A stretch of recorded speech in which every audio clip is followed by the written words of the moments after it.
e um tema que a gente precisa conversar bastante. O arquivo de Rio Claro, ele tem a maior quantidade de produções e de documentação sobre o integralismo, que está, então, dentro do Fundo Plínio Salgado, né? Isso é uma honra para o arquivo, porque é uma parte significativa da nossa história, né? Que teve, eu que trabalho bastante com juventude, teve um envolvimento muito grande da juventude da época. E então, muito bacana que a gente possa tomar conta desse material, para que os estudiosos aí possam aprender e nos ensinar, né, como é que se viveu e quais são as questões que ainda estão presentes na nossa história atual. Então, eu vou passar a palavra ao professor Romualdo, que é professor aqui da Unesp, no curso de Pedagogia na Educação, e que, então, daqui para frente, ele coordena. Boa noite a todos. É uma alegria poder receber vocês, sejam bem-vindos. Que bom que a gente pode promover esse tipo de encontro para a gente conversar sobre temas da nossa cultura, daquilo que faz parte do Brasil, e fazendo parte do Brasil faz parte de nós mesmos, né? A gente poder debruçar sobre isso, pensar junto, né? Deixar o pensamento trabalhar e a gente ter um ambiente onde a gente pode compartilhar isto, né, que a gente pensa sobre os vários aspectos da nossa cultura. Isso é muito importante, né? Na mais diversidade, defendendo toda a multiplicidade, né? Um ambiente de apoio para pensar diferente. Então, isso que a gente tem de especial. Por isso que é muito bom a gente poder estar junto, destacar isso, né? Esse ambiente onde o pensamento circula com toda tranquilidade, onde a gente não tem receio de abordar a diversidade, né, os vários aspectos, a multiplicidade daquilo que é matéria, né, a materialidade da nossa cultura. E hoje nós temos o prazer, né, de poder contar nesse debate com a presença do professor Renato Alencar Dota. Ele é mestre em História Social pela Universidade de São Paulo e professor universitário. No mestrado, ele pesquisou sobre o integralismo brasileiro, né? Nós temos aqui no arquivo uma versão da dissertação dele, e ele utilizou amplamente o acervo do Fundo Plínio Salgado, que é aqui do nosso arquivo. Ele é organizador do grupo de estudos do integralismo, né, que está vinculado oficialmente, né, registrado no Conselho Nacional de Pesquisa, né? Ele coorganizou 4 encontros de pesquisadores do grupo em instituições universitárias pelo país. Atualmente ele está preparando, então, o projeto de estudo dele, do doutorado, também continuando esse tema. Então, esse livro aqui, que é de um encontro, né, de pesquisadores, o Renato organizou, né? E nesse livro que nós estamos lançando hoje, a bibliografia orientativa sobre o integralismo, 1932 a 2007, que está sendo lançado hoje, né? Que é a autoria do João Fábio Bertonha, né? Saiu aqui pela editora da FUNEP, com o Arquivo Público Histórico de Rio Claro e a Prefeitura Municipal de Rio Claro. E nesse texto aqui tem o prefácio, que é do professor Renato, tá? A apresentação, né?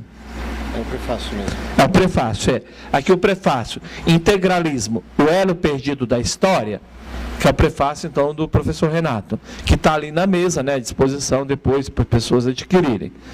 Então, quer dizer, nós temos uma noite que promete uma boa discussão, que todos nós possamos ficar bem à vontade. Acabando a apresentação, então, do professor Renato, eu vou coordenar o debate, e o objetivo é que todos possam, né, contribuir, compartilhando aquilo que se sentiu provocado no trabalho apresentado pelo professor Renato, que é resultado de uma pesquisa muito séria, né, feita com muita dedicação.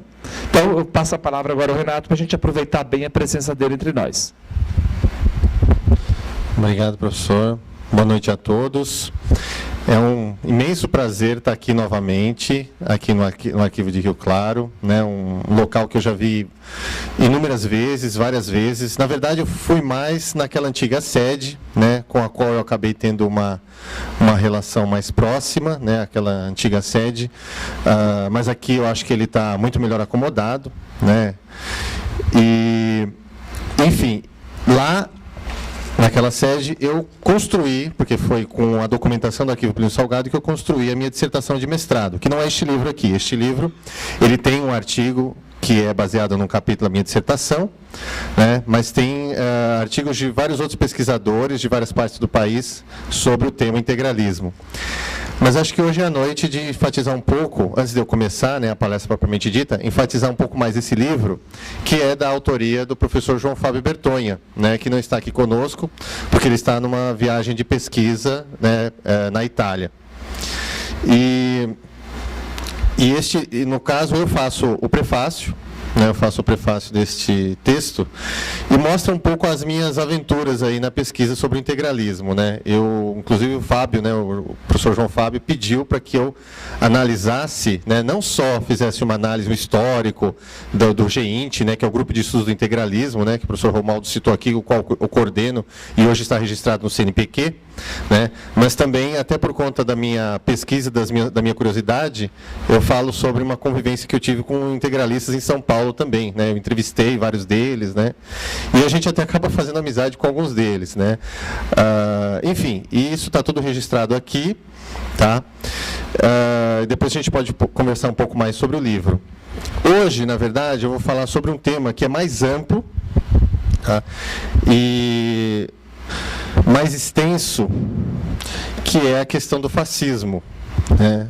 De certa forma, eu estou um pouco confirmando, embora é algo ainda aberto à discussão, que o integralismo é fascismo. Uma das grandes discussões no que tange o integralismo é se ele foi ou não, ou se é ou não, né, um movimento fascista. Tá? Eu tendo a dizer que sim, porque ele tem várias características do que nós conhecemos como fascismo internacional, certo? Mas alguns pesquisadores, os integralistas no pós-guerra, eles dizem que não, né?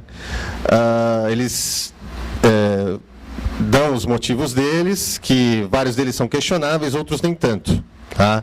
Mas pesquisadores sérios também negam também, e com maior razão, se o integralismo seria ou não fascismo, tá? Mas é tudo ainda aberto a debate, aberto a discussão. A maioria dos pesquisadores, aos quais eu me junto, são partidários de que o integralismo é fascismo. Bem entendido, fascismo como um movimento internacional, tá? Como um conjunto de atitudes políticas, ideias políticas, que tiveram mais ou menos as mesmas características em vários países do mundo. E não necessariamente que é um partido, o integralismo como partido mimético ao fascismo italiano. Tá? Mas a gente vai ver um pouco mais sobre isso aqui. Eu coloquei como título uma experiência do século XX, porque o fascismo, em primeiro lugar, ele é praticamente a única doutrina política, né, uma das mais importantes doutrinas políticas, que nasceu no século XX. Tá? Porque o socialismo, ele nasce no século XIX. Né? O comunismo, o socialismo, né, nasce no século XIX. O liberalismo, essas outras teorias, doutrinas políticas tão importantes para nós no século XX, ainda no século XXI, o liberalismo nasceu no século XVIII. E o fascismo, a sua experiência política, a sua experiência histórica, né, ela se dá completamente dentro do século XX. Mas não existe fascismo no século XXI? Isso a gente vai falar um pouco depois. Bom, aí eu já adiantei um pouco, né? Então, o que a gente está falando? Nós podemos falar que o fascismo, movimento e regime inaugurados e liderados por Benito Mussolini, né? E os diversos movimentos espalhados principalmente pela Europa e pelo Ocidente, né? Pelo Ocidente. O resto do mundo, né, em vários outros países do mundo. Eu digo Ocidente porque principalmente Europa e continente americano. Houve alguns movimentos miméticos, né, ao fascismo fora do que nós chamamos de Ocidente, no mundo árabe, né, na China, mas eles não se comparam com os movimentos dentro do Ocidente. Tá? E esses movimentos, eles nasceram, em grande medida, eles nasceram inspirados pelo sucesso temporário, mas foi um sucesso inegável, que o regime do Mussolini teve. Na década de 20, Mussolini foi um ditador, sim, mas ele foi um estadista extremamente respeitado, né? É forçoso a gente reconhecer isso, por mais que a gente seja contra, né, que o Mussolini foi um estadista respeitado na década de 20 e década de 30. Tá? Mas vários desses movimentos nasceram antes, né? Mas continuemos. Quais as características desse fascismo internacional? Ele era antiliberal, ou seja, ele é contra o liberalismo político, né, a democracia, tá? E também o liberalismo econômico, né? Então, o laissez-faire, né, as doutrinas liberais que ganharam terreno a partir da Revolução Francesa, a partir do século XVIII, e ganharam a Europa no século XIX. Tá? E que, nesse momento, na Europa, elas estavam dando sinais de fraqueza. Antissocialista, o fascismo ele é, por definição, antissocialista. Todos esses movimentos, né, seja na Itália ou fora da Itália, eles são antissocialistas, tá? E aí eu estou incluindo, obviamente, o comunismo, né, na versão soviética, tá? Autoritário e prega o monopólio do poder. Tá? Isso não é novidade para ninguém, né? Inclusive causa muita confusão a questão do que o fascismo ele é autoritário, né? Mas ele acaba a ideia de que o fascismo ele é sempre autoritário, mas nem todo autoritarismo é fascista. A gente vai falar isso um pouco adiante. O movimento de massas, né? Todo movimento fascista ele é ou ele almeja ser um movimento que abarca toda a nação de que ele faz parte. Né? Todas as classes sociais, ele pretende ser um movimento que ele quer derrubar as barreiras sociais, pelo menos em termos visíveis, né? E ele, então, por isso, ele quer ser um movimento de massa, um movimento que agrega toda a população, desde o mendigo até o magnata. Tá? Violência como instrumento político aceitável. Né?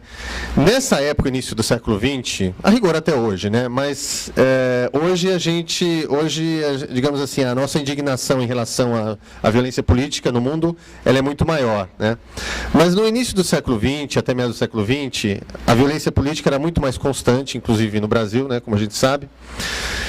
E só que, normalmente, mesmo naquela época, era mais difícil a justificação para políticos tidos como liberais ou conservadores tradicionais, né? Mesmo os nossos coronéis que usavam muito da questão da violência política, era tudo muito acobertado, em geral acobertado, né?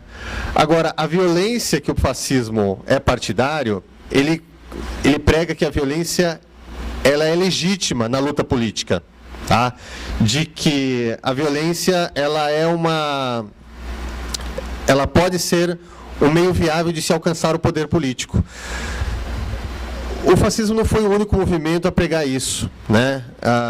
Como a gente teve no início do século XX também a Revolução Russa, né? Vários socialistas também pregaram a ideia de que a violência poderia ser uma forma justa de se chegar ao poder, né? E ambos, tanto Mussolini como Lenin, se basearam num autor francês chamado Georges Sorel, que escreveu um livro chamado Reflexões sobre a Violência, que pregava justamente sobre isso. Tá? Nacionalismo extremado. Todos os movimentos fascistas, né, que a gente rotula de fascistas, ou que se autorrotulavam de fascistas, eles eram de um nacionalismo extremo. Né? Desde aquele nacionalismo mais de cantar hino nacional, né, da questão do folclore local, etc., até a xenofobia e o ódio a tudo que é estranho ou estrangeiro. Tá? Mas isso tem matizes, conforme os movimentos e conforme os momentos. a simbologia. Isso também é encontrado em todos os movimentos que nós rotulamos de fascista, né? Aqui nós estamos aqui no local que abriga o arquivo do Plínio Salgado, né, que foi o fundador do, entre aspas, né, vamos colocar aspas aí por causa da polêmica, fascismo brasileiro. E, como vocês podem ver no fundo aqui, a gente tem aí um pouco da simbologia do movimento, né? Que, no caso aqui, a gente tem a questão dos uniformes, os gestos, normalmente o braço estendido, tá? O integralismo não foi diferente. Normalmente era conhecido como a saudação romana, por causa do Mussolini. Hinos, não só os hinos nacionais, mas os hinos dos partidos, rituais, etc.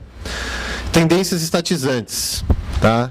Aí, no caso, essa tendência antiliberal se manifesta através dessa tendência de estatizar e nacionalizar tudo, tá? Toda a vida nacional. Pode continuar. Pode continuar.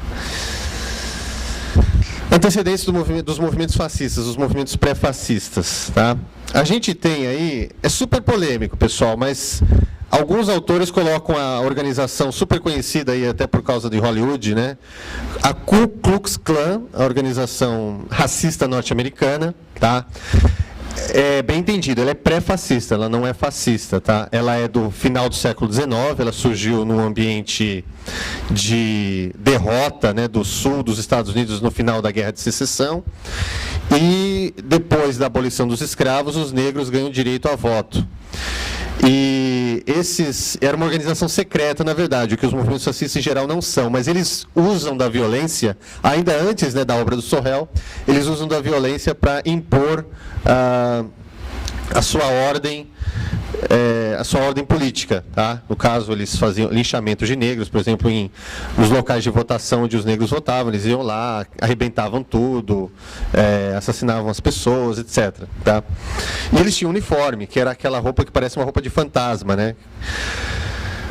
Um outro momento, e um país que é tido muitas vezes como berço do fascismo internacional, é a França, né? A França aí da Revolução, né? Dos ideais de 1789, né? A França foi tido como um dos berços aí, e no local que houve muitas manifestações de caráter que nós chamamos de fascista, tá? Um momento que foi crucial na formação dessa mentalidade pré-fascista foi um episódio chamado caso Dreyfus, em que um capitão do exército francês foi acusado injustamente de ter fornecido segredos militares para a Alemanha, para o Estado-Maior alemão. E o capitão Dreyfus era francês, era judeu.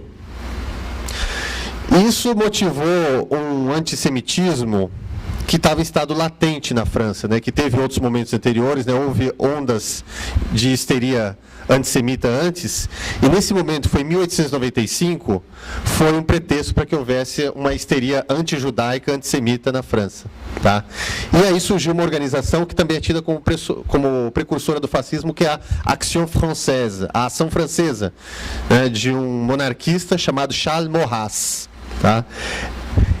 Em princípio, ela tinha esse objetivo de restaurar a monarquia na França, essa organização. Tá?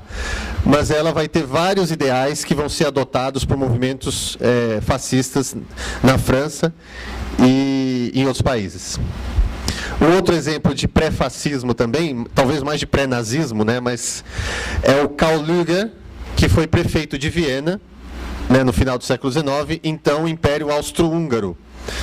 Ele foi prefeito durante mais de 20 anos, né, ele era, na verdade, um coronelzão lá de Viena, e ele era um prefeito tocador de obras, né, ele era um prefeito que tinha muito carismático, uma popularidade muito grande na cidade, um dos membros de um partido chamado Partido Social Cristão, católico, muito conservador e antissemita. Então, em seus comícios, ele costumava dizer bravatas antissemitas. E o Hitler, ele chegou a viver na Viena, governada pelo Karl Lueger, né? E o Adolf Hitler, né, depois o fundador do nazismo, ele vai usar o Lueger como um dos seus inspiradores. Tá? Bom, o fascismo, o nome vem de... esse nome vem de fascio. Né? O fascio, ele é um feixe, a palavra italiana vem de feixe, né? Depois a gente vai ver aqui o que é exatamente o feixe, né? Ele ele dá a ideia de unidade, união absoluta. Tá? Só que antes do movimento fascista do Mussolini, haviam grupos que eram conhecidos como fasci, né, como grupos como esses fácios, né, a gente poderia dizer em português. Eram grupos que lutavam por alguns sindicatos, né, alguns grupos que tinham causas diversas, eles se reuniam e se chamavam a si mesmo de fasci. Então, o fascismo, né, não foi inventado pelo Mussolini, a ideia dos fasci não foi inventada pelo Mussolini. É a partir desses fasci que o Mussolini cria o seu movimento. Tá? E nesse momento, início do século XX, a gente vivia a crise do Estado liberal democrático, né, das eleições diretas, né, ou indiretas. Na verdade, esse liberalismo era um liberalismo um pouco diferente do que a gente tem hoje. Era um liberalismo que era muito conservador, né, e as eleições, na verdade, no Brasil, a gente viveu isso no Brasil, mas em outros países não era muito diferente, né? Aquelas eleições a bico de pena, em que o voto era declarado, né? Os partidos controlavam as instâncias eleitorais, né? Então, é esse fascismo que se dizia, esse liberalismo, né, que se dizia falido, ele estava dando na verdade, ele estava fazendo água nesse momento, né? E é esse liberalismo que os fascistas vão atacar. Só que era o único liberalismo que se conhecia naquele momento no mundo, né? Então, em vez de se tentar aperfeiçoar a democracia, a liberal democracia, começou a se atacar, né? Então, enquanto algumas pessoas, os fascistas de primeira hora, justificavam a sua linha autoritária dizendo que esse liberalismo não funcionava, as pessoas que viram que esse liberalismo não estava funcionando, mas não necessariamente tinha uma tendência autoritária, começaram a pular para o lado desse autoritarismo, porque ele dava algumas vantagens para essas pessoas, inclusive das classes mais baixas, como a gente vai ver. Aqui, essa é uma figura idealizada aí do movimento fascista, né? A gente vê aí uma obra de arte típica da era fascista, né, que era divulgada isso é um pôster que era muito comum.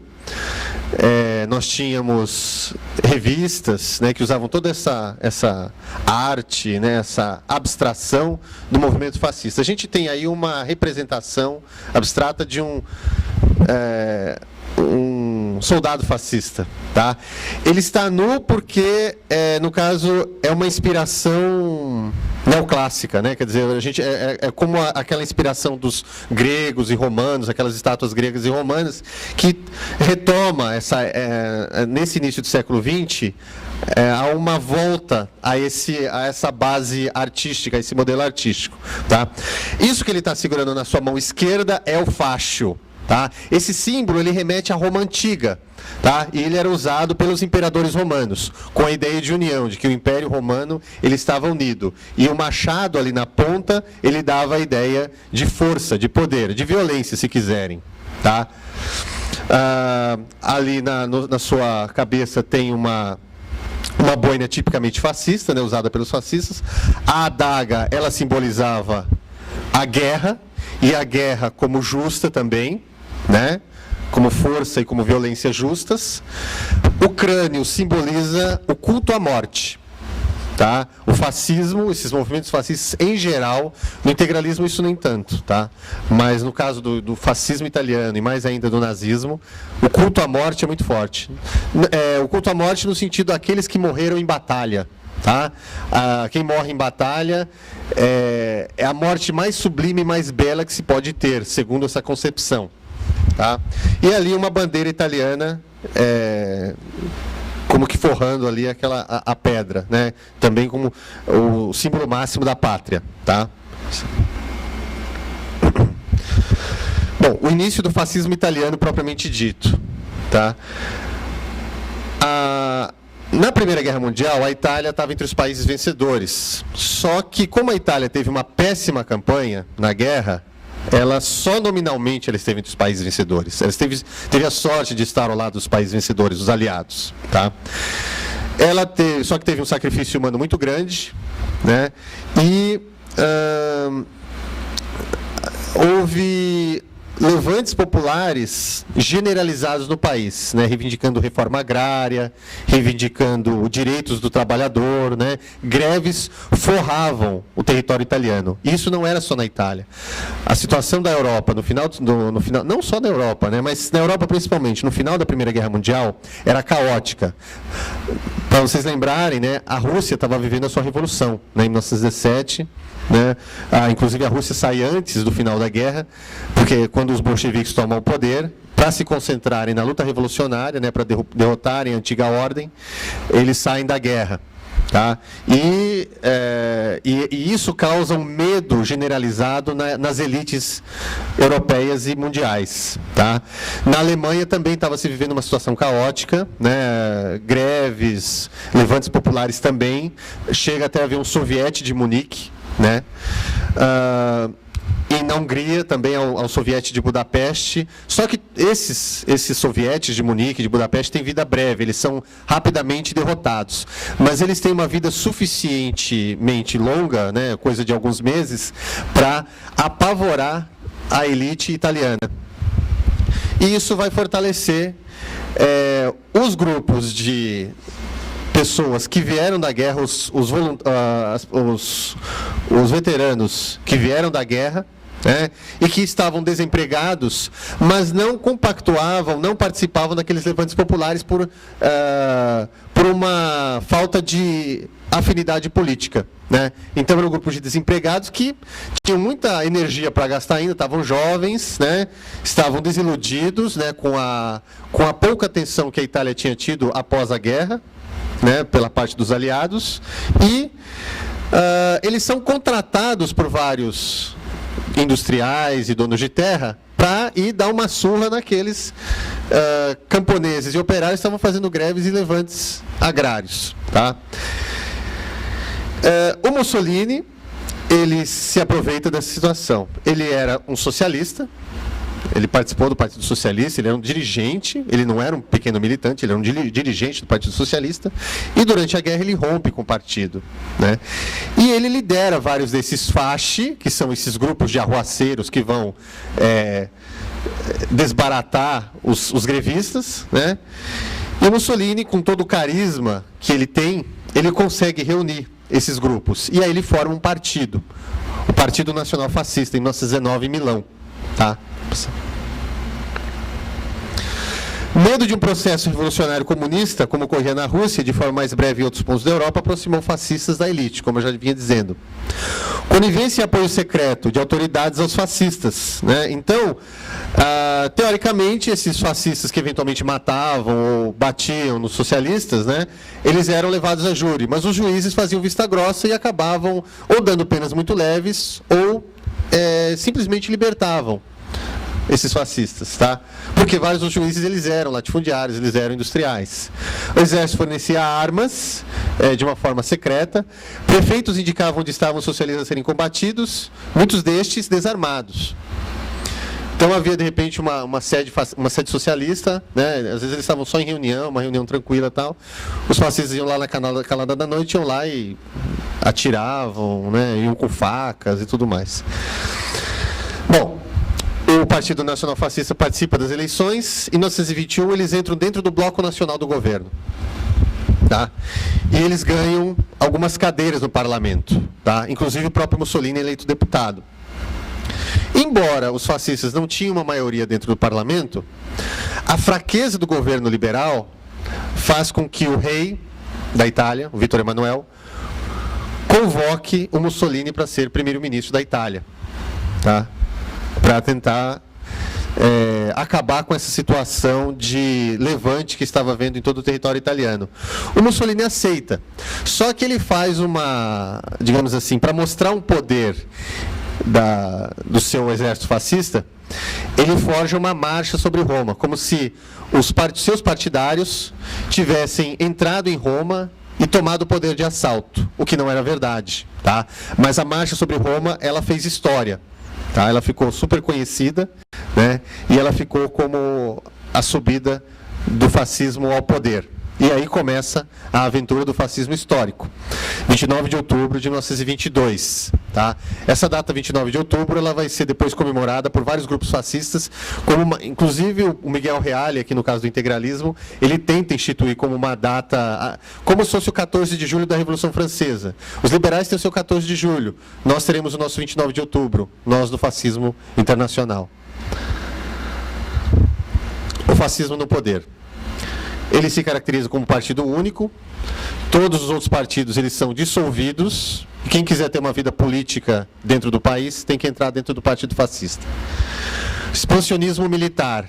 Tá? A Itália ela começa a se preparar para várias conquistas de territórios estrangeiros, que o Mussolini e os fascistas acham que é direito dos italianos, porque a Itália é um país super populoso, e a ideia do Mussolini é restabelecer o Império Romano.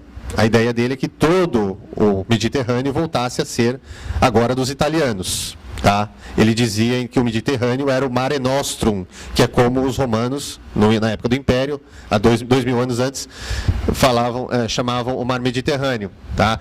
A sua primeira tentativa de expansão é para a Etiópia, em 1935, um dos únicos países independentes da África naquele momento. Tá? Foi mais ou menos como a campanha que os americanos fizeram no Iraque agora em 2002, né, 2003, foi uma campanha rápida, né, mas que depois deu muito trabalho para o Mussolini, né, para manter o país, a Etiópia. Tá? Dentro da sociedade italiana, a ideia de suposta colaboração de classes, a ideia de corporativismo. Né? Então, o país precisava de patrões e operários, né, para construir o país. Só que todos eram iguais, segundo essa visão, né? Então todos deveriam colaborar, só que os operários não podiam fazer greve. A contrapartida que o Mussolini garantiria é que os empresários, os industriais, né, deveriam estabelecer algumas leis trabalhistas, tá? Como férias, 13º, né? E aí está a ironia da história. O Mussolini foi o primeiro estadista italiano a estabelecer leis trabalhistas na Itália. A nossa CLT aqui do Getúlio Vargas, em parte, ele copia esse modelo fascista. Tá? Por isso que muitas vezes, muita gente que é principalmente contra, né, CLT, fala que é um modelo fascista e tal.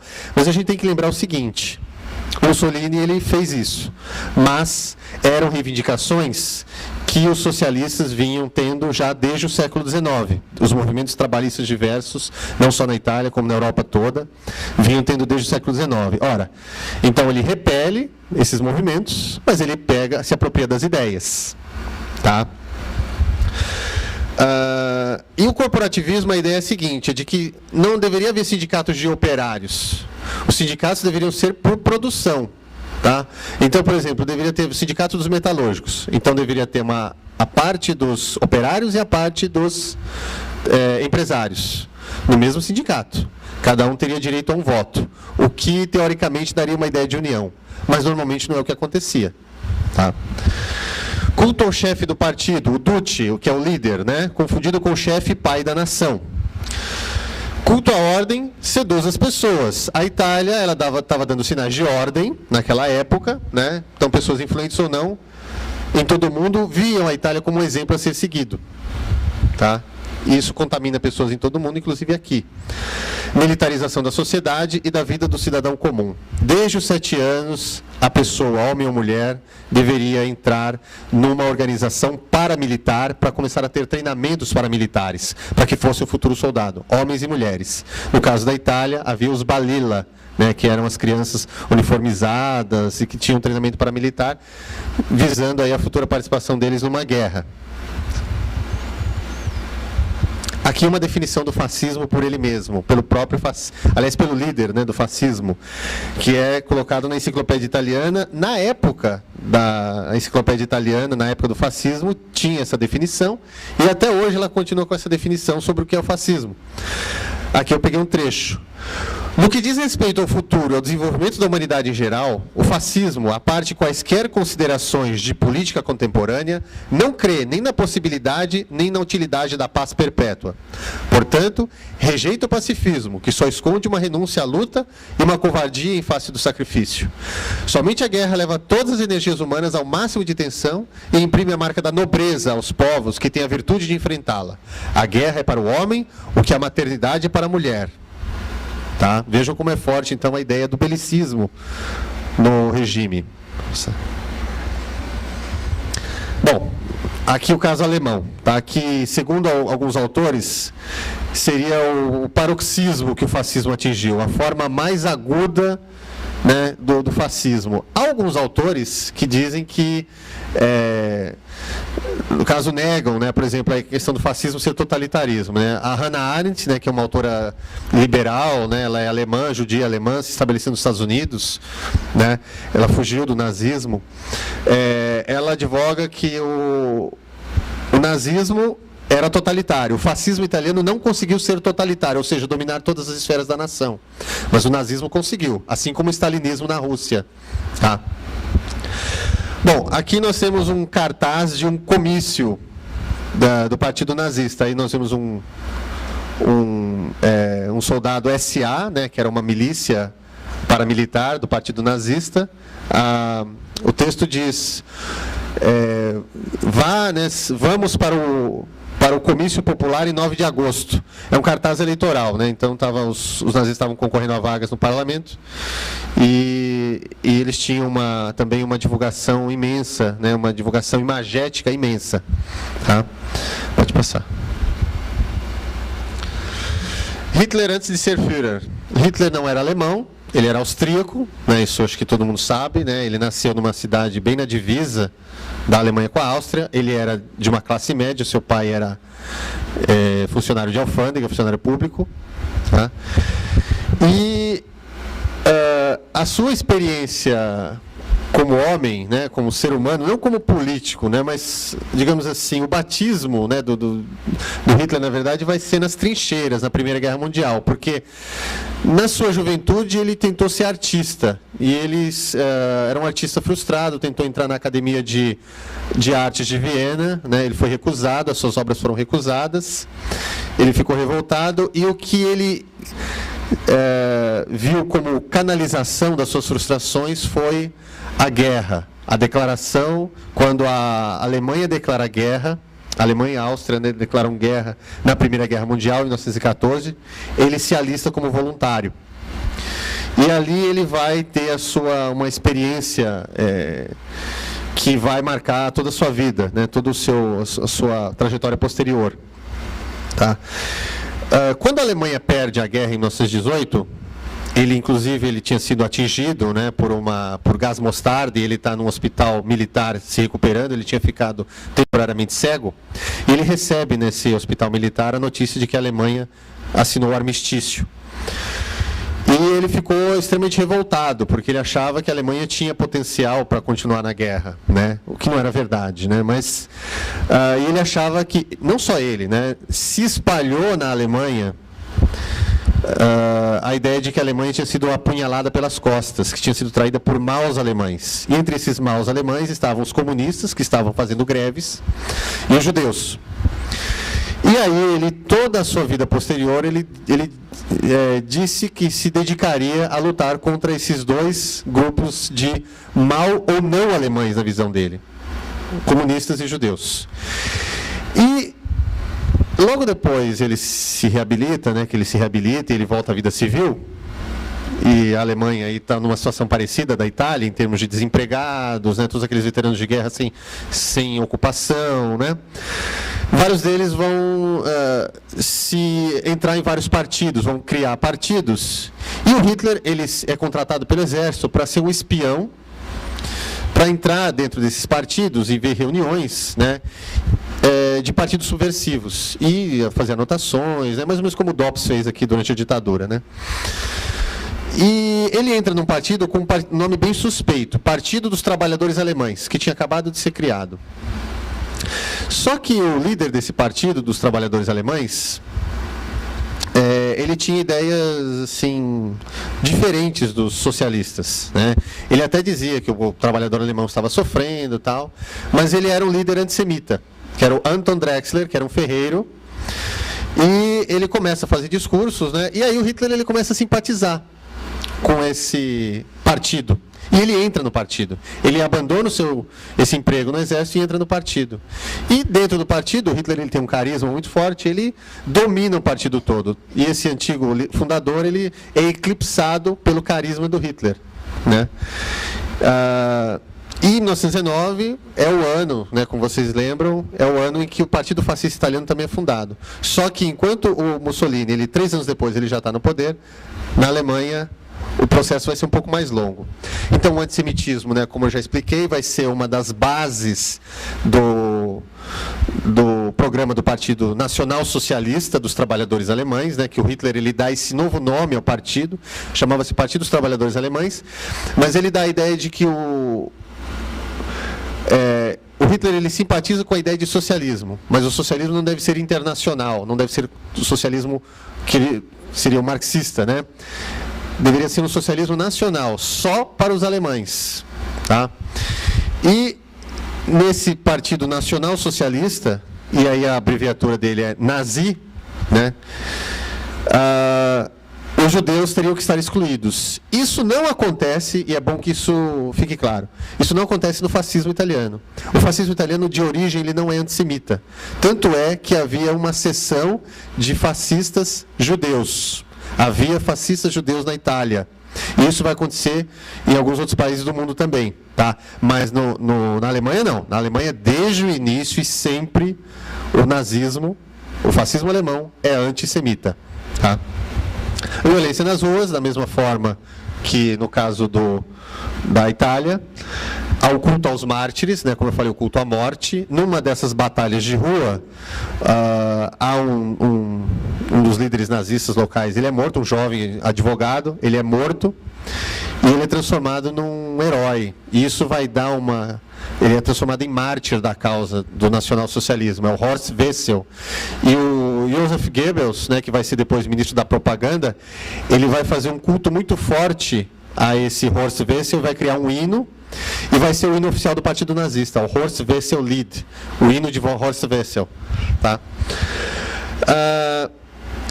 A luta contra o sistema dentro das regras do sistema. Apesar de ter tentado um golpe em 1923, e o Hitler aí é preso depois desse golpe, passa alguns meses na cadeia, no geral, eles vão depois disso, o Hitler vai falar, bom, ele vai tomar a seguinte resolução: nós vamos tentar tomar o poder seguindo as regras do sistema.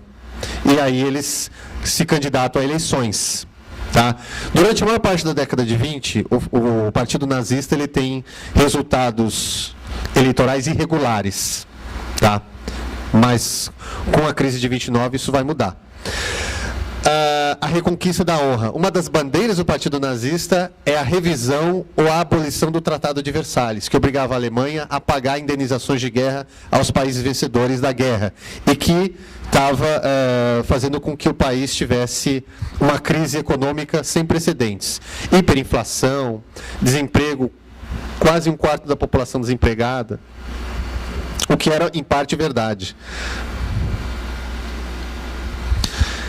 A crise de 29 é aquela, né, o crash da Bolsa de Valores de Nova York, né, e os seus efeitos são devastadores na Alemanha, né, que a Alemanha dependia inteiramente do que se negociava em Wall Street. Isso vai ter um efeito catastrófico na economia do país, tá? O governo que a Alemanha vivia naquele momento era da República de Weimar, né, que era um Estado liberal democrático, com eleições parlamentares, etc. Só que os governos caíam um após outro, né, os primeiros ministros caíam um após outros. E o Hitler ele já se colocava, diante dos sucessos que o Partido Nazista tinha nas eleições, como candidato a primeiro-ministro, ou como se diz até hoje na Alemanha, chanceler, né? E isso acaba acontecendo. Em 1932, eles têm um sucesso eleitoral que os transforma no maior partido da Alemanha. E em 1933 ele é chamado pelo presidente von Hindenburg, que odiava o Hitler, mas se viu obrigado a chamá-lo. Não odiava porque ele era democrata, não, o Hindenburg, mas porque ele tinha desprezo pelas origens do Hitler. O Hindenburg ele era um latifundiário da Prússia, herói militar, foi general, herói da Primeira Guerra Mundial, e Hitler ele era o que o Hindenburg costumava chamar um simples cabo bávaro, né? Que foi o máximo que o Hitler conseguiu chegar na guerra, cabo. Só que ele é obrigado a dar o braço a torcer. Em 1933 ele nomeia o Hitler como chanceler, num governo de coalizão, tá? Alguns ministros são do partido nazista, outros são de partidos tradicionais, partidos de direita, mas tradicionais, tá? Achavam que poderiam manipular o Hitler e o nazismo e se enganaram redondamente. Acaba acontecendo um incêndio no Reichstag, que dizem que foi causado pelos próprios nazistas. Isso fez com que o Hitler proclamasse às pressas um plebiscito que dava amplos poderes para ele. E aí ele acaba com todos os partidos, fecha todos os jornais dos outros partidos, e qualquer oposição ao partido nazista seria punida. Tá? Os comunistas, vários deles são assassinados, né? Os judeus já começam a ser muito incomodados, né? Sinagogas são depredadas a partir desse momento. Tá? No ano seguinte, acontece um racha dentro do partido nazista, né? Um camarada do Hitler, desde os primeiros momentos do partido, né, chamado Ernst Röhm, ele não aceita algumas das determinações, algumas das decisões do Hitler. Por exemplo, de que o exército deveria ter uma certa autonomia, uma certa independência. O Röhm queria ser o líder do exército, que era um militante do partido, né? E o Hitler ele resolve ficar com o exército, tá? E aí o exército exige que o Röhm seja assassinado e todos os seus subordinados. O Röhm tinha um poder muito grande. Ele tinha toda a força paramilitar do partido subordinada a si. E essa SA, né, que era essa força paramilitar, boa parte deles são assassinados em 2 dias, no dia 29 e 30 de junho de 1934. Centenas de pessoas são assassinadas na Alemanha. Vários dos antigos inimigos de Hitler, que não tinham nada a ver, inclusive, com a política, são assassinados nesse momento. É uma limpa que ele faz aí. Tá? O nazismo, logo no seu primeiro ano de poder, já mostra a que veio. O expansionismo militar. Tá? Em 1936, eles recuperam o Sarre, que era uma região alemã que estava sendo controlada pela França, na verdade pela Liga das Nações. Ela é recuperada de uma forma completamente legal, né? Ou seja, por um plebiscito que estava previsto mesmo pela Liga das Nações. Só que a ideia é que ela deveria ser uma região não militarizada. E o Hitler faz vista grossa, na verdade, ele dá de ombros para essa determinação, ele entra com seu exército e ninguém faz nada. A Liga das Nações, a Grã-Bretanha, a França, não fazem nada. Áustria e Sudetos. Em 1938, Hitler ele resolve invadir a sua terra natal, a Áustria, e consegue sem disparar um tiro. Tá? Também ninguém fala nada, pelo menos a nível de governo. Havia protestos, né, de antinazistas, né, em várias partes do mundo, mas em termos de governo, a própria Liga das Nações não faz nada.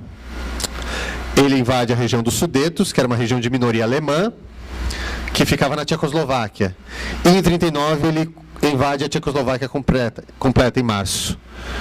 Nesse mesmo ano, ele resolve invadir a Polônia. Aí as nações acordam. Grã-Bretanha e França declaram guerra à Alemanha, e é quando começa a Segunda Guerra Mundial. Tá? Pode passar. Eu não vou entrar na guerra, tá, pessoal? Vamos falar de outros movimentos fascistas. A Itália e a Alemanha, né, são, de longe, os exemplos mais bem-sucedidos e mais bem acabados do fascismo. Mas houve outros muito importantes também. E na Europa, um dos mais importantes foi um que a gente não conhece muito, pelo menos quem não é da área não conhece, que foi o da Romênia, né? Um movimento que ficou conhecido como Guarda de Ferro. Isso aí a gente vê uma peça, na verdade não é bem uma peça de propaganda, é um selo que foi publicado, né, ele foi lançado durante o breve período que eles participaram do governo na Romênia, em 1940. Tá? Esse era o líder deles, o capitão Cornélio Codreanu, que fundou o movimento em 1927 e que tinha várias características. Tinha um uniforme, no caso a camisa verde, como os integralistas aqui, né? Ele era advogado, E ele também tinha um grande carisma, isso é muito comum entre os movimentos fascistas, né? Um líder carismático. Ele foi preso e foi assassinado na prisão em 1938. Tá? Só que depois o seu partido foi chamado, era um partido muito forte, e ele foi chamado para compor o governo, junto com outras forças políticas, mais ou menos como Hitler na Alemanha 7 anos antes. Tá? Só que o que acontece? Era um movimento que era fortemente antissemita, sempre foi, como o nazismo, e eles queriam fazer uma reforma agrária, só que nas terras dos judeus. Né? E como vários judeus eles eram próximos a outros setores do governo, entrou em choque. Tá? Eles tentaram invadir terras, tentaram saquear sinagogas e tal, e vendo que eles não tinham muita chance, tentaram dar um golpe no governo. Aí eles foram duramente reprimidos, foram presos, tá? Vários foram assassinados, né? E muitos deles foram deportados para campos de concentração na Romênia, e depois da Segunda Guerra Mundial, quando a Romênia se alia à Alemanha, eles são deportados para campos de concentração nazistas, Buchenwald, né? Não campos de extermínio, tá? Onde os judeus vão, mas campos de concentração, campos de prisioneiros, tá? Nisso a gente vê em que não havia uma solidariedade necessariamente transfascista. Eles às vezes davam a ideia de que havia, mas nem sempre havia choques, muitos conflitos. Pode passar. Portugal e Espanha. Houve movimentos fascistas e houve regimes, que muitas vezes a gente chama de fascistas, né? Mas sempre fica na dúvida, seriam fascistas o Franco e o Salazar? Fascismo em Portugal. Houve um integralismo lusitano, que era monarquista. E esse dificilmente a gente pode chamar de fascista, porque ele não era mobilizador, não tinha uma inserção nas massas, nem pretendia ter, né? Era basicamente um movimento monárquico. Tá? Mas o nacional-sindicalismo, que pegou várias ideias do integralismo lusitano, vai ser um movimento fascista. Eles vão usar camisas azuis. Tá? O seu principal líder é o Francisco Rolão Preto, que era um advogado também. Tá? Eles fizeram algum barulho em Portugal, né, na década de 30, nos anos 30, só que quem vai tomar o poder vai ser um cara que ele vai ser totalmente alheio a esses movimentos, mas uma pessoa extremamente conservadora e católico extremado, que é o Antônio de Oliveira Salazar, economista. Ele foi nomeado primeiro-ministro, né? Portugal vivia uma situação também, como vários outros países da Europa também, de caos, né? Político, econômico e social. E quem vai ser chamado para liderar um governo forte vai ser o Salazar. Tá? O Salazar, ele aceita desde que ele tenha plenos poderes, né? E aí ele vai criar o Estado Novo, antes do nosso Estado Novo aqui no Brasil, no qual o Getúlio baseia o nome. Tá? O Estado Novo português, que aí vai dominar Portugal até a morte do Salazar, aliás, até depois da morte do Salazar, né? O Salazar morre em 1970 e o regime do Estado Novo vai cair só em 74 com a Revolução dos Cravos, ou seja, mais de 40 anos no poder, vai ser chamado pelos seus opositores políticos como fascismo. Ele vai ter alguns elementos do fascismo. Tá? Como, por exemplo, a Legião Portuguesa, né, que é uma força paramilitar de auxílio ao exército, uniformizados e tal. A Mocidade Portuguesa, que é mais ou menos como o Balila, a juventude hitlerista, tá? Que são jovens, né, são crianças que entram também com formação paramilitar, homens e mulheres. Né? Mas ele vai ter mas é só isso também, para por aí. O salazarismo ele não é mobilizador como o fascismo é. Tá? Pode continuar.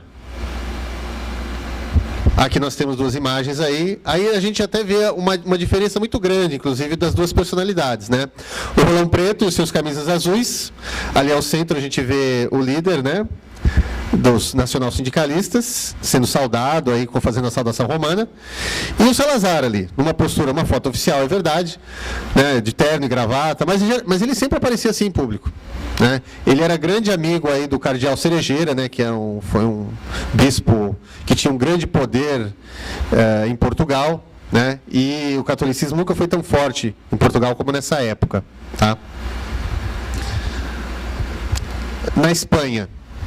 Na Espanha aconteceu um caso semelhante.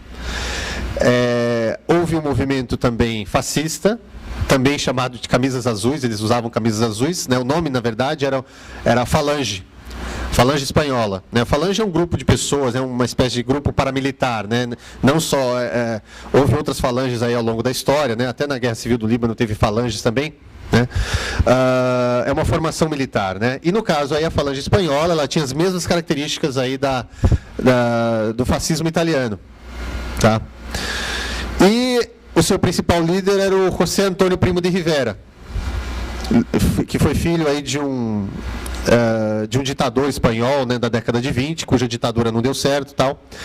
Nesse momento, a Espanha também vivia uma situação também extremamente complexa.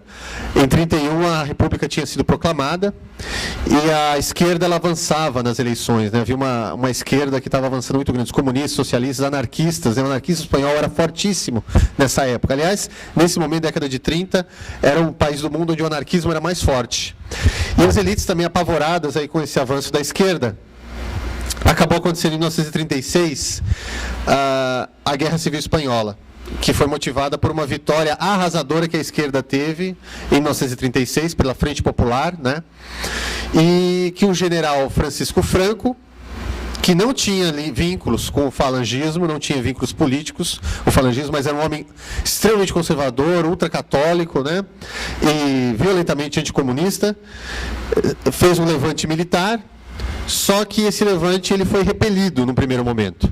Só que com o que acontece? Foi repelido, mas não totalmente. Então a Espanha ficou dividida em duas. Uma parte legalista, pró-governo, e era um governo que tinha o apoio da esquerda, de comunistas, socialistas e anarquistas. E outro lado, que eram os militares, antilegalistas, contra o governo, apoiados pelos falangistas e pelos monarquistas. Tá? O lado dos legalistas, junto com comunistas e com a esquerda, né, eram os republicanos. E o lado do Franco e os fascistas era conhecido como nacionalistas. Tá? O que acontece? Nesse processo da Guerra Civil, o Primo de Rivera é assassinado e o Franco toma a frente desse movimento. Né? E aí ele junta todos num movimento só. Fascistas, falangistas, monarquistas e o exército. Tá? Com a vitória do Franco na Guerra Civil, essa vai ser a base do governo dele. Até o final da Segunda Guerra Mundial, em 1945, como vocês sabem, o Franco ele tem a ajuda do Hitler e do Mussolini para ganhar a guerra. Né? Até o final da Segunda Guerra Mundial, os falangistas vão ter um poder muito grande dentro do governo franquista. Até o final da Segunda Guerra Mundial. Em 1945, com a derrota do nazifascismo, o Franco continuou no poder. Mas para ele não correr o risco de cair também, e, digamos assim, fazer uma concessão à comunidade internacional, que nesse momento era violentamente antifascista, começa a retirar os falangistas dos cargos principais. Quem vai ocupar os cargos no lugar desses falangistas vai ser a Opus Dei, uma organização católica que vai ter um grande poder na época do Franco e que vai ser a base do poder internacional, que é a Opus Dei. Do poder, né, dos seus diversos cargos. Tanto é que, quando o Franco vai inaugurar um monumento imenso, que existe até hoje lá, chamado Escorial, acho que é o Escorial, em 1959, é inaugurado com toda a pompa e tal, inclusive foi construído com o trabalho dos republicanos que foram presos, né? Ele, no meio toda aquela cerimônia, com igreja, exército, tudo mais, aí tem os falangistas representados, né? E tem um falangista que grita: Franco traidor! Aí o que acontece com esse camarada? Ele imediatamente é silenciado e é preso, jogado na prisão, e aí ele vai ficar muitos anos na prisão. Tá? De novo, então, a gente vê o Franco como, então, ele era fascista enquanto foi conveniente para ele. Tá? Depois ele continua sendo extremamente autoritário, um ditador, até ele morrer em 75. Mas cada vez menos fascista nesse sentido que eu estou falando para vocês. Tá? Veja então como é complexo. Salazar e Franco não eram fascistas. Tá? Autoritários ao extremo, mas não fascistas. Aqui as duas figuras também. O José Antônio, que foi assassinado pelos republicanos ainda, né, no meio da Guerra Civil. Tá? Aqui uma imagem idealizada, né, uma pintura baseada em foto, tal, né, que eles, de toda aquela propaganda, né, deles. Né, então, aí ele usando, segurando a bandeira da Falange, fazendo a saudação romana e com a sua camisa azul, num fundo, né, com nuvens. Né, e ali o Franco, numa postura marcial, né, uniformizado, certo? Na América Latina. Aqui a gente teve o caso do integralismo, mas teve outros. O integralismo foi o movimento fascista, né, mais forte do hemisfério ocidental, tá, o mais forte do continente americano. Foi o que, ou seja, foi o que teve o maior número de adeptos, tá? Mas nós tivemos um outro também, né, no caso no Chile. Né, que talvez, ainda faltam muitos estudos sobre o fascismo na América Latina, né, mas o do Chile é forte candidato a ser o segundo mais forte.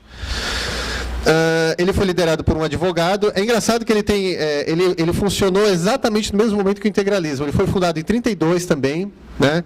E ele tem um episódio que vai selar o fim da sua trajetória, né, nos anos 30 também, que é um massacre aí, né, muito mais grave do que os integralistas viveram aqui, né?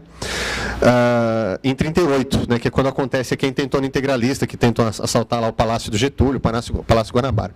Mas aqui, o Jorge Gonçalves Fomarés, ele era descendente de alemães, e ele cria o Movimento Nacional Socialista Chileno, conhecido como nazismo, com C.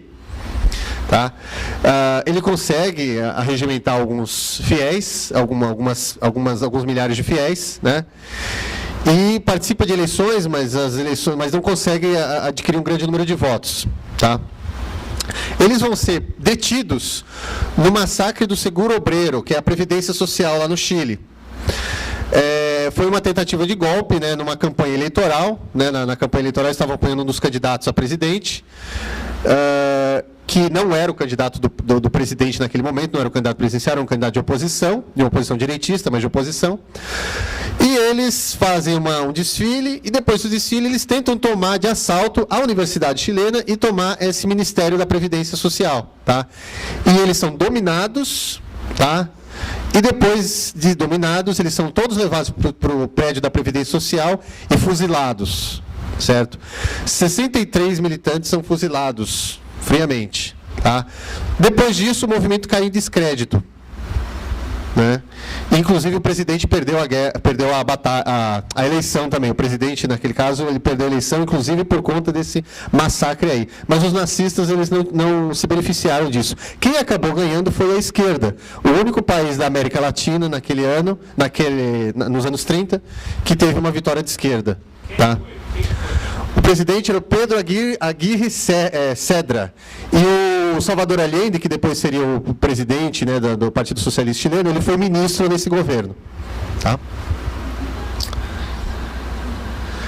Bom, no Brasil, antes do integralismo, havia um ambiente pró-fascismo no Brasil, antes do integralismo deslanchar e ser fundado. Tá? Eu destaquei dois aqui, que foi o Otávio de Faria e o Francisco Campos, que não tiveram nenhuma conexão com o integralismo, não se tornaram integralistas. Né? O Otávio de Faria, ele era um intelectual, um escritor, né? Ele era filho de um outro escritor chamado Alberto de Faria, que foi imortal da Academia Brasileira de Letras. O Otávio de Faria também seria. E o Otávio de Faria, ele escreveu um livro chamado Maquiavel e o Brasil, no qual ele defende que o Mussolini ele era um herdeiro da tradição do Maquiavel, né? E precisava-se trazer o Maquiavel para o Brasil, ou seja, precisava-se ter um governo como o do Mussolini no Brasil. Tá? Ele foi muito lido naqueles anos 30, inclusive pelos integralistas. E o Francisco Campos, que foi, depois que chegou a participar de um dos embriões de movimento fascista no Brasil, né, que era a Legião Mineira, chegou a desfilar em rua, tudo mais, com camisa parda, etc. Né? E depois ele seria um dos autores, o principal autor da Constituição do Estado Novo do Getúlio. Né? Ele é um autor, ele é um escritor, um advogado de linha antiliberal, né? E admirador do fascismo italiano. Tá? E um Mas o que mais se aproximava do integralismo e do fascismo era o Severino Sombra, que era capitão do Exército e criou a Legião Cearense do Trabalho, um movimento fascista estadual, tá? Que era do trabalho porque ele queria regimentar trabalhadores, e ele gostou muito da Carta do Trabalho do Mussolini, a Carta del Lavoro. Teve um sucesso inicial muito forte, mas o integralismo acabou engolindo a Legião Cearense do Trabalho do Severino Sombra. O Severino Sombra tentou entrar no integralismo, mas ele queria ser o líder junto com o Plínio Salgado, e o Plínio Salgado não aceitou, e ele saiu do integralismo, né, e ficou na sua Legião Cearense.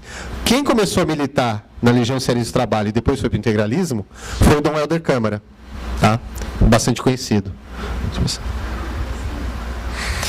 Bom, Ação Integralista Brasileira, né, foi criada em 1932, né, pelo Plínio Salgado, escritor modernista, né, participou da Semana de Arte Moderna em São Paulo. Teve aí um sucesso muito grande, temporário, né? O Plínio Salgado, ele antes de criar o fascismo, aliás, o integralismo, ele foi para Roma, né? Ele fez uma viagem pela Europa toda, foi para Roma, ficou admirado com o que ele viu na Itália, com aquelas tropas de fascistas marchando na rua, com o que ele via como um país organizado, né? E conseguiu se encontrar com o Mussolini, pessoalmente, tá? E aí ele disse que ele queria fazer algo no Brasil como que ele estava fazendo na Itália. Como que ele estava vendo na Itália. Entraram no movimento integralista vários membros da intelectualidade brasileira. Entre eles, o Gustavo Barroso, que já era um escritor de renome, né, escritor cearense, que morava no Rio de Janeiro, já tinha sido ministro. Ele tinha sido o criador e era o diretor do Museu Histórico Nacional. E era, ou estava se tornando, um admirador, mais do que do fascismo italiano, do nacional-socialismo alemão. 1932 foi um ano antes do integralismo tomar o poder, do nazismo tomar o poder na Alemanha. E o Gustavo Barroso, ele se tornou um ardente antissemita.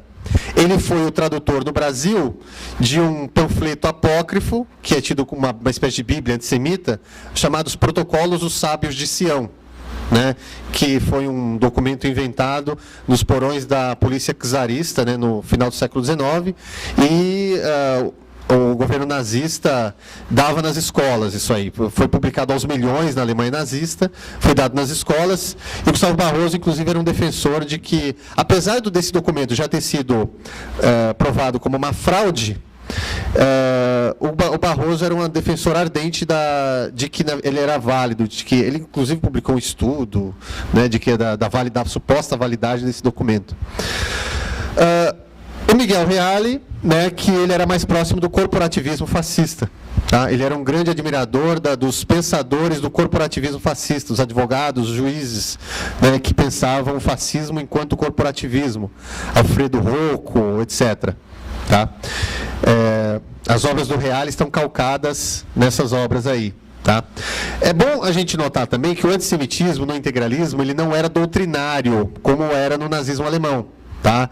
Havia antissemitas no integralismo, o Gustavo Barroso era o exemplo mais gritante, e havia pessoas que não eram antissemitas. O Plínio Salgado não era antissemita.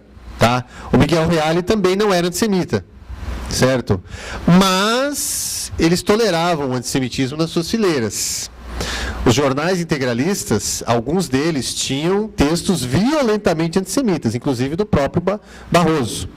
O Barroso tinha uma coluna no principal jornal integralista chamado A Ofensiva, a coluna se chamava Judaísmo Internacional, no qual ele denunciava supostas mazelas que os judeus estariam fazendo. A imprensa integralista era um grande divulgador do fascismo internacional, dando loas, louvando. Né?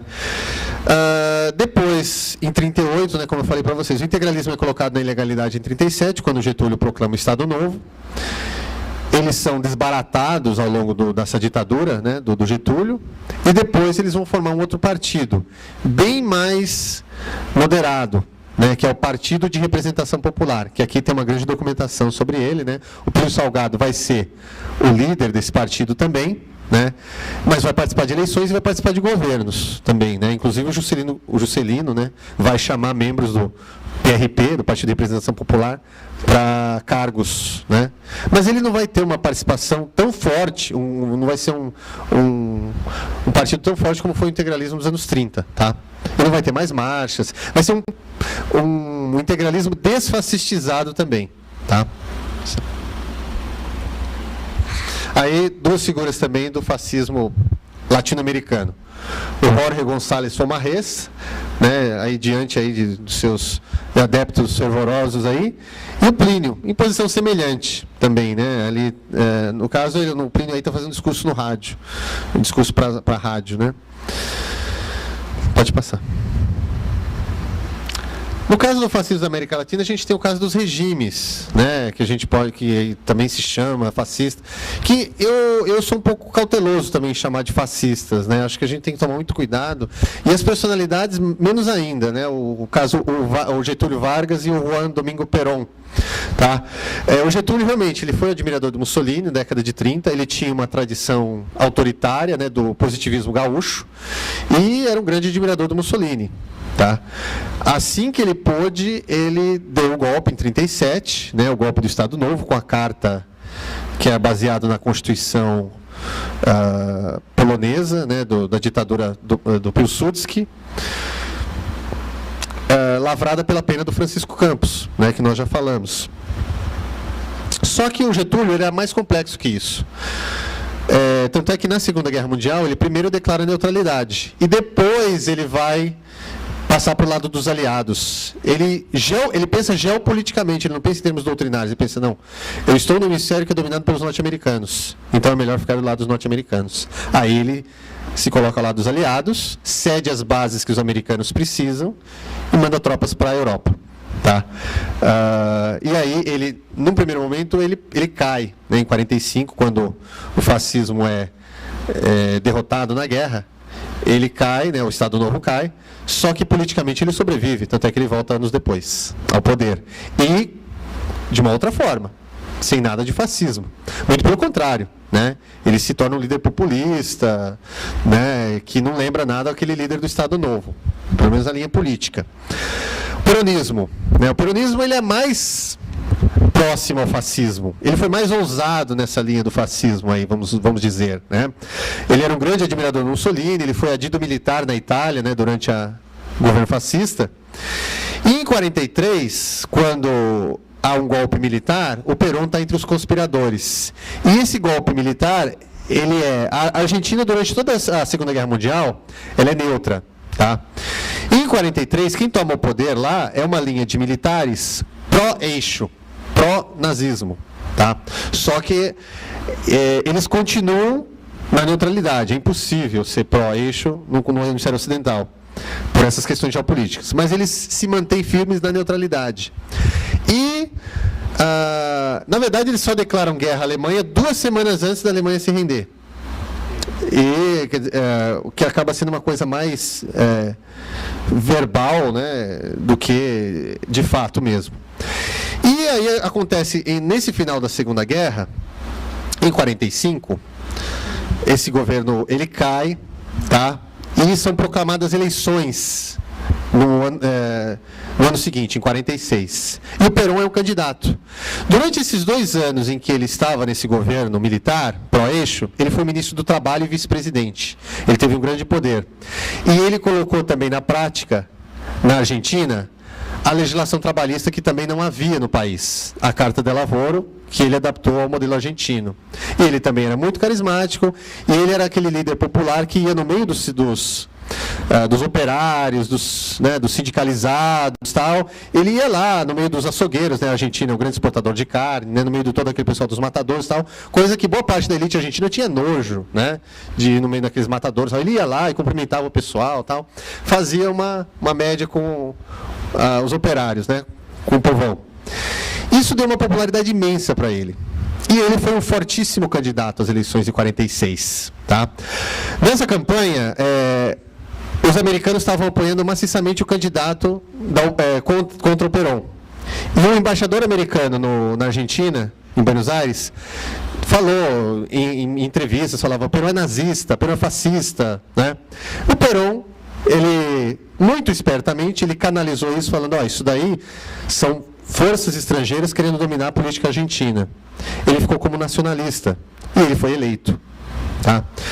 Ao longo do seu governo, ele vai implantar essa legislação trabalhista, mas ele vai ter um governo semiditatorial, digamos assim, né? Um governo com uma fortíssima propaganda digna dos governos fascistas, típica dos governos fascistas, o nome dele, a cara dele estampada por todo o país, jornais dominados por ele, rádios, né?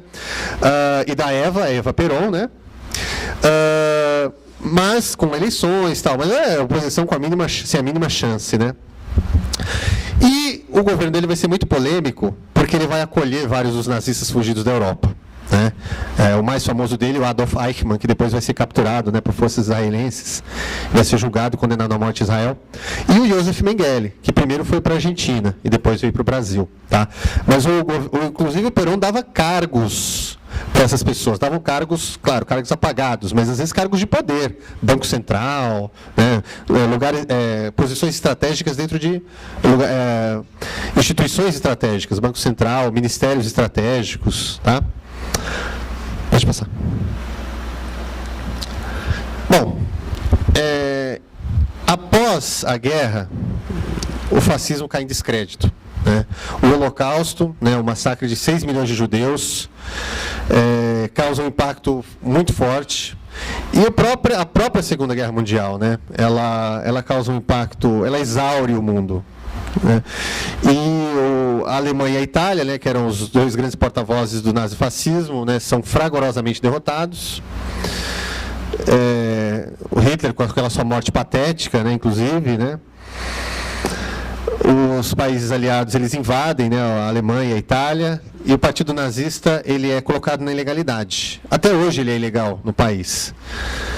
Só que na Itália, como a derrota italiana foi diferente, houve uma conivência com os fascistas na Itália.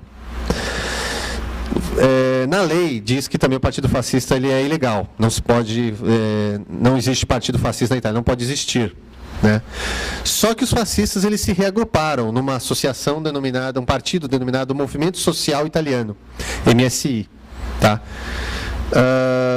Vários dos ex-membros do governo fascista que sobreviveram continuaram nesse governo. Né? Por que lá foi diferente? Porque o Mussolini cai já em 1943, 2 anos antes do fim da guerra. E aí, o governo italiano que sucedeu o Mussolini passou para o lado dos aliados. Né? Então isso fez com que muitos oportunistas ficassem com os aliados, continuando fascistas. E eles puderam sobreviver depois politicamente. Tá? E aí eles formaram o MSI. Mas nunca foi um partido tão forte como foi o regime do Mussolini. E nunca voltaram ao poder, a não ser em prefeituras, vereadores, deputados, coisas assim. Tá? Depois, nas 2 décadas seguintes, o fascismo ele teve uma presença extremamente... ele era muito mal visto, e sempre que ele aparecia era com outros nomes, né, como no caso do movimento italiano, né, que eu falei. Tá? Ele vai começar a ter alguma aparição pública com a simbologia, suástica, essas coisas, a partir da década de 70, com movimentos juvenis, movimentos de juventude de rua, que surgem na Europa, na Inglaterra. O primeiro que surge, o movimento que surge é o movimento punk, né, que é um movimento de operários, de filhos de operários desempregados. Tá? São movimentos de revoltados, né, pessoas revoltadas e tal. O movimento punk, na verdade, ele é um movimento anarquista, ou apolítico ou anarquista. Ou seja, né, esquerda e tal. Só que tem aqueles que não gostam da ideologia punk e da estética punk, aquela estética do esfarrapado, né, do vagabundo, né, como diz o nome punk, quer dizer vagabundo.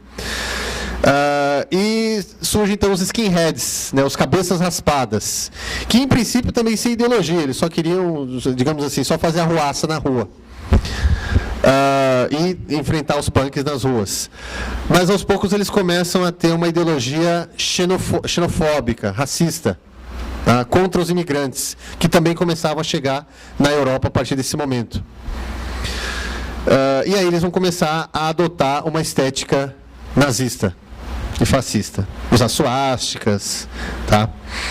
Inclusive adotar a ideologia, entrar em pequenos partidos, em movimentos, né, em pequenos movimentos. Isso em vários países, inclusive no Brasil. Outra faceta do fascismo no pós-guerra é o chamado negacionismo do Holocausto. Ora, essas pessoas que negam, absurdamente negam a existência do Holocausto, que o Holocausto tem existido, por que elas querem negar isso? Porque o principal fator que coloca o fascismo e o nazismo como ideologias abjetas foi o Holocausto. Quer dizer, para que nós quereríamos uma ideologia que assassinou numa máquina da morte 6 milhões de pessoas? Ou seja, não precisava ser 6 milhões, quantos, né? Porque o número é polêmico, mas milhões de pessoas ou milhares de pessoas, não importa, né? Então, esse seria o principal empecilho de qualquer partido nazista, principalmente, ter alguma ilusão eleitoral. Então, começou-se a fazer um movimento de pessoas que escreviam dizendo que o Holocausto teria sido uma invenção, né? Que teria sido uma invenção aliada. Eles admitem que houve mortes, aqueles corpos, tal, né? Que se vê nas imagens. Mas eles dizem que aquelas pessoas morreram de doenças causadas da própria natureza dos campos de prisioneiros, tá? E não uma morte deliberada como algumas ordens circulares, secretas deliberaram, tá? Além deles, teve um movimento dentro desses partidos fascistas e nazistas, pequenos partidos, né, que alguns conseguem se legalizar, outros não. São movimentos esotéricos dentro do nazismo e do fascismo. Então existem alguns ideólogos, né, por exemplo, essa Savitri Devi, que é uma mulher, que era uma francesa que foi para a Índia e tentou ligar o nazismo ao hinduísmo, dizendo que o Hitler foi uma reencarnação do deus Vishnu, que é o deus da destruição, tá? Que é o deus da destruição que previa e tentava fazer uma nova reconstrução sob outras bases puras, tá? Puras da sociedade, que a sociedade teria chegado num estágio de decadência extrema, e o Vishnu, segundo os ideais do hinduísmo, né, o Bhagavad Gita, né, que é a escritura hindu, ele viria, isso, né, está no Bhagavad Gita, o Vishnu viria depois, né, desse extremo da decadência, para destruir o mundo e reconstruí-lo. E na visão dela, o Hitler seria a reencarnação desse deus Vishnu, tá? Nem todos os neonazistas seguem essa teoria, mas vários seguem, tá? E esse Júlio Zévola, ele é um dos seguidores, ele é italiano, tal, mas ele também tem uma teoria própria, né? Mas ele advoga a ideia de que depois da Segunda Guerra Mundial, o mundo chegou a um estágio de decadência extrema, né? Hã? Ele tem a revolta contra o mundo moderno. A metafísica do sexo, é verdade. A metafísica do sexo, mas aí ele tem toda uma teoria a respeito do sexo, do papel do sexo. Ele não era puritano. O volume é assim, verdade. Ele não era puritano, muito pelo contrário. Ele achava que o sexo tinha um papel muito forte, muito importante na sociedade, né? E o Miguel Serrano, que tinha sido militante daquele nazismo chileno, e ele é vivo ainda, o Miguel Serrano. Os outros dois faleceram, mas o Miguel Serrano é vivo e ele criou, a partir da ideologia da Savitri Devi, o hitlerismo esotérico, tá? Que, sinceramente, eu achei complicadíssimo, eu não conseguiria resumir aqui, né? Mas quem quiser, tem na internet essas coisas, tem mais informações na internet sobre isso, tá? E o neofascismo online, quer dizer, tá o neofascismo ao alcance de todos, tá? Vários desses grupos aqui têm sites, talvez todos tenham sites online, sites na internet, né? O que faz com que eles tenham contatos entre eles que antes da internet não era possível, dada a perseguição policial do establishment em relação a esses grupos. Aí eu coloquei fotos. Aquela é a Savitri Devi, ali quando jovem ainda, né? E ela faleceu em 78, ela morreu, tá? Ela mesma tem uma trajetória muito louca também, assim, que já valeria toda uma palestra também.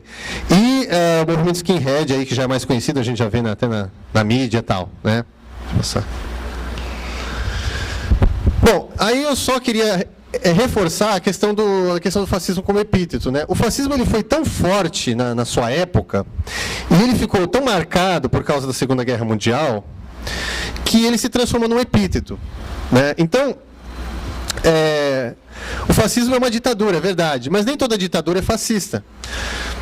Às vezes, no calor das discussões políticas, se dizia que o o Pinochet era fascista, Berlusconi hoje fala, Berlusconi é fascista, né?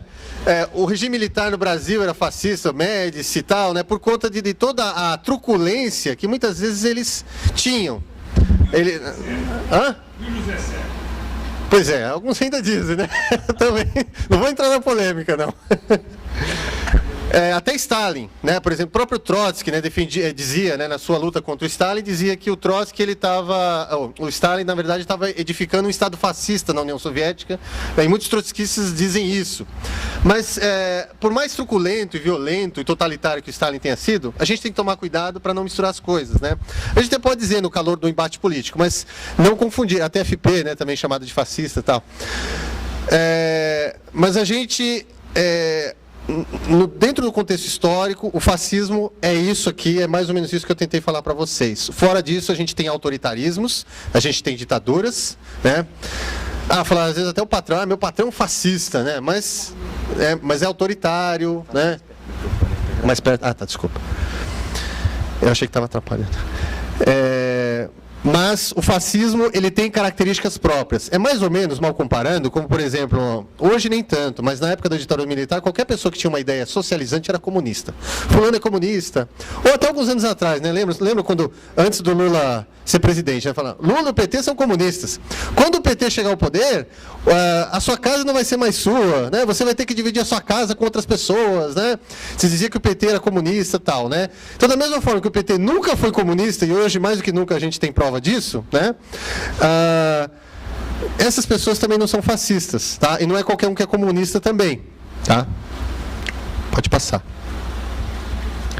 Aí, alguns sites fascistas na internet. Isso é um site saudosista aí do Mussolini, né? Dos 20 anos do fascismo, né, que eles chamam de ventênio, né, 21 anos de regime fascista, tá? Aí chama ilduce.net e tal, ali diz, né, a história de um italiano que amou sua pátria, né? E aqui à esquerda tem várias, assim, introdução, biografia, fotografias, tal, tudo da época do fascismo, tal, músicas, né, filmes, tudo mais. Aqui, ó, uma hotline ali com telefone para quem quiser entrar em contato, tem uma parte lá para doações, né? Então, assim, tem... Esses grupos, na verdade, não são tão grandes, né? Às vezes a gente vê num site e a pessoa que o grupo é imenso, tá? Mas não, às vezes é uma pessoa só que faz um site, um grupelho, né? Mas eles estão aí. Esse é um que eu acho mais grave, né? Que assim, são os movimentos neonazistas, tá? Que aí nesse caso é um site norte-americano, entre os muitos que tem nos Estados Unidos, né? Ali logo está escrito bem explicitamente, mais explícito impossível, né?